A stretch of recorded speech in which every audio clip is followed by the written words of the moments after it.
Olá, eu sou o Cláudio Rodrigues e hoje, excepcionalmente, apresento o Globo News Literatura. É que o nosso apresentador, Ednei Silvestre, estará do outro lado da mesa, como entrevistado. Não era para cá que queria ter vindo. Para onde queria ter ido, então? Um outro lugar, que não fosse o Brasil.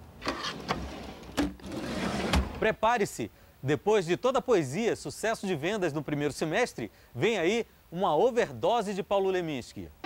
Ai daqueles que se amaram sem nenhuma briga, aqueles que deixaram que a mágoa nova virasse a chaga antiga. De volta aos primórdios da impressão, em Londres, um centro de edição artesanal do livro.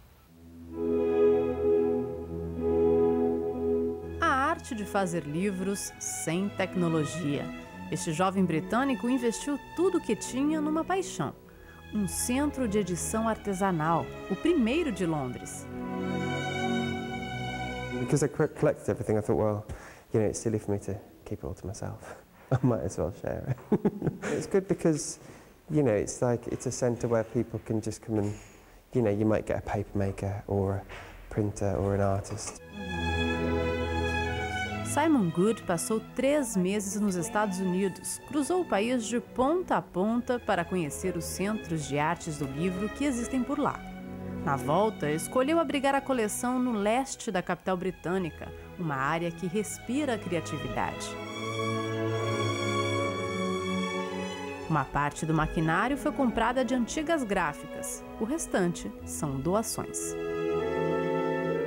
A peça mais valiosa do London Centre for Book Arts é essa guilhotina vitoriana, fabricada por volta de 1850. Ela pertenceu ao poeta britânico Ted Hughes e foi doada por uma universidade de Londres. Ao contrário das outras máquinas do galpão, essa é exclusiva do novo dono. Ninguém mais pode colocar a mão. A guilhotina é tão bela quanto perigosa. You have to really just measure and mark your work, and then this comes down to clamp it in place. And then once that's ready, if you just mind these wheels, the handle goes round. It's a really good, really clean cut. So it cuts perfectly well, considering how old it is. Além de manter as portas do centro abertas a todos, Simon também oferece cursos para iniciantes em busca de um hobby e para profissionais. So if we're going to print, this is A5, and we're going to print on it so whatever design goes there and it gets folded that way. Or you're printing postcards that you want to be A6. So what we do is print 2 at the same time and then chop it later on. O interesse tem surpreendido. Até o fim do ano, 2.000 pessoas devem passar por aqui. We're all about people learning how to do it themselves. Acredita-se que a arte de editar livro tenha surgido na era medieval, mas só se tornou popular na virada do século XX. As edições artesanais são apreciadas na Grã-Bretanha, só que faltava um lugar para criá-las. Agora não tem desculpa. Qualquer que seja o interesse, fabricação de papel, impressão ou encadernação, basta bater na porta.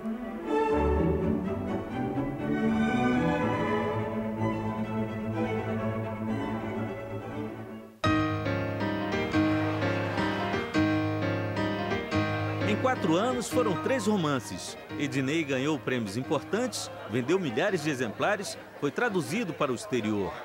Você imaginava que seria desse jeito?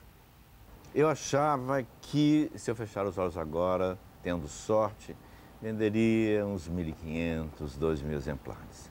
Primeiro, porque eu era estreante. Segundo, porque eu sou jornalista e é um descrédito do autor jornalista. E terceiro, que eu sou um jornalista de televisão e é um descrédito ainda maior. E no começo foi assim. Mas a Luciana Vilas Boas, que na época era minha editora e hoje é minha agente, a Luciana me avisou. Ela disse, se prepare porque vão fazer críticas sem ler, vão lembrar, antes de tudo, o jornalista de televisão, Ednei Silvestre, o apresentador de televisão, Ednei Silvestre, para aí entrar no mínimo possível da trama do livro. E aí teve a crítica do Manuel da Costa Pinto. Aí teve o prêmio São Paulo de Literatura, que também me deu um estofo. E depois teve o Jabuti. E depois, quando ainda diziam Ele ganhou o Jabuti porque ele é da Globo. Aí o livro foi publicado na Sérvia, na Holanda. Quem sabe quem é Ednei Silvestre na Sérvia, na Holanda, na Itália, na França, na Inglaterra, na Alemanha. Aí sosseguei. Você acha que hoje escreve com mais facilidade? Com mais... Eu aprendi truques, tipo, se eu me deito, eu não sou maluco, você me conhece, mas se eu me deito, eles vêm, eles e elas, eles falam comigo, no Vidas Provisórias. Eu queria falar do Paulo, aí quem vinha trazer coisas para mim era a Bárbara. De 2 livros diferentes. Personagem de 2 livros diferentes. Eu não sabia que a Bárbara voltaria. Eu achei que neste romance o outro personagem seria o filho do Eduardo, de Se Eu Fechar os Olhos Agora. Mas aí ele apareceu muito brevemente no hospital e depois eu vi que ele apareceu no hospital porque ele queria apresentar um outro personagem, que é o Silvio, de quem ele tratava. Mas isso vai ficar para o futuro. E aí surgiu a Bárbara em Nova York, a Bárbara Travessone, que atravessava em Nova York. E todas as Bárbaras que eu conheci começaram a falar. Para escrever seus livros, você se baseia bastante em pesquisas também, né? Não só de visitar locais e tudo, como de conversar com pessoas e na sua própria experiência pessoal, né? Como todo escritor, isso não pode faltar, né?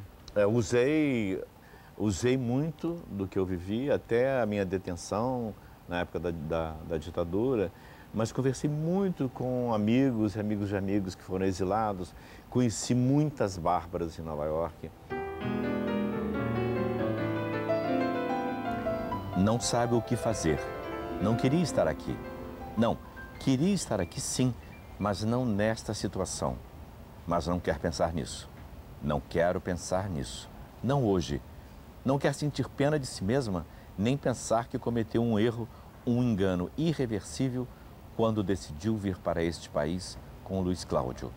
As dívidas, os documentos falsos, a ilegalidade, tudo, não quer pensar nisso, mas não consegue evitar. No período que você viveu fora, você chegou a sentir esse tipo de solidão que a Bárbara sente? Deus do céu. Mas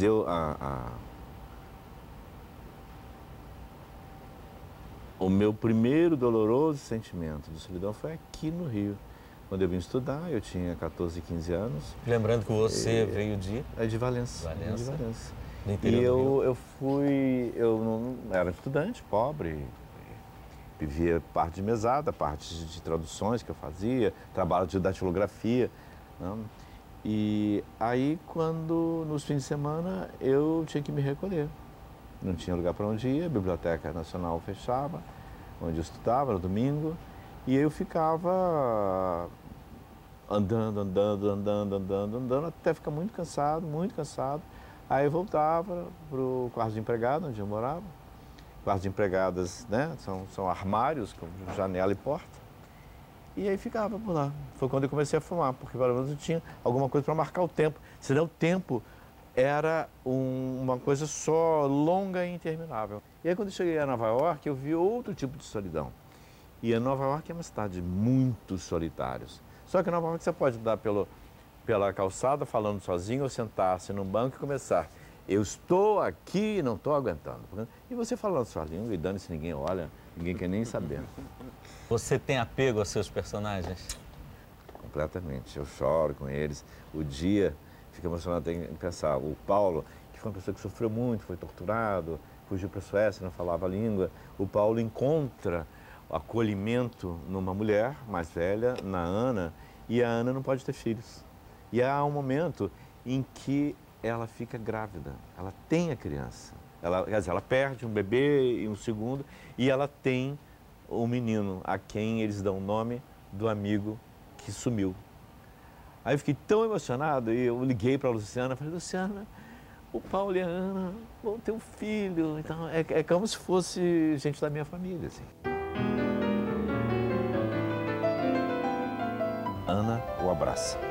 No silêncio que se segue, ouve claramente as batidas do coração dela. Gostaria de prolongar aquele momento. Gostaria que aquele momento não acabasse. Mas dali a pouco, dali a alguns minutos, poucos ou muitos, não importava quantos fossem, daqui a meia hora, 1 hora talvez. Mesmo que fosse daqui a 2 horas ou 3, esse momento teria de acabar. Os personagens de Vidas Provisórias sofrem com a grande dificuldade de expressão, né? Atravessam praticamente um sertão de palavras. E aí me lembra justamente Vidas Secas. Então a pergunta que eu queria te fazer é essa: Vidas Provisórias seria seu Vidas Secas? Gente, quem dera, quem dera. Eu acho Vidas Secas um dos livros mais perfeitos já escritos em qualquer língua. Em qualquer época. Qualquer língua, assim. Graciliano é uma autora que eu volto sempre. Olha, é assim que escreve. Tá, esse aqui é Graciliano Ramos. Lê de novo. E Vidas Secas é um livro perfeito, né? E outra coisa que eu acho que tem presente na obra do Graciliano e também presente na sua obra é uma preocupação com a questão da educação, principalmente aqui no Brasil. Como a redenção dos personagens vem por aí, né? Os tutores, né? Como a Bárbara tem uma tutora, uma pessoa que tira ela do silêncio da ignorância, né? E através da cultura traz, ela diz, primeiro aprender a língua, depois a cidadania, né? Porque ela é uma imigrante legal. E o Paulo encontra na Ana a mulher que o acolhe e que o educa, né? A mulher que o educa para a música, inclusive. Ela fala, ouça essa canção. Isso aqui é uma cantora francesa, chama-se Barbara. Aí fala, Barbara. É uma cantora e essa música é sobre você. Il avait presque 20 ans. E o futuro, Ednei? Envolve Europa, envolve Estados Unidos, passa por filmes, passa pelo cinema? Acho os Estados Unidos muito difícil, a literatura estrangeira. Eles editam, acho que 2% do que eles publicam é estrangeiro. Mas acho a Europa aberta para nós, plural, porque a gente faz a literatura mais original que se faz no mundo nesse momento. O que foi no século XX a literatura norte-americana, que aí surgiram inúmeros, né? Do Saul Bellow, Arthur Miller no teatro, Fitzgerald, existe aqui. Cinema? Eu vendi os direitos, né? De A Felicidade é Fácil. E o João Daniel Tikomirov, que dirigiu o Besouro, quer dirigir o filme com um elenco estelar, abrindo com o Javier Bardem, fazendo o papel do chefe dos sequestradores, e eu torço pelo Ricardo Darín. E para o papel do Olavo, eu torço por um ator que eu admiro enormemente, que é o Antônio Fagundes. Obrigado, muito Ednei. obrigado. Muito obrigado a você. Obrigado, e sucesso na tua carreira literária e para o teu novo livro, que seja um grande sucesso. Tomara. Eu fui a Curitiba conhecer o espólio do poeta e conversar com as filhas dele sobre os outros projetos em andamento. Livro, exposição, disco, filme.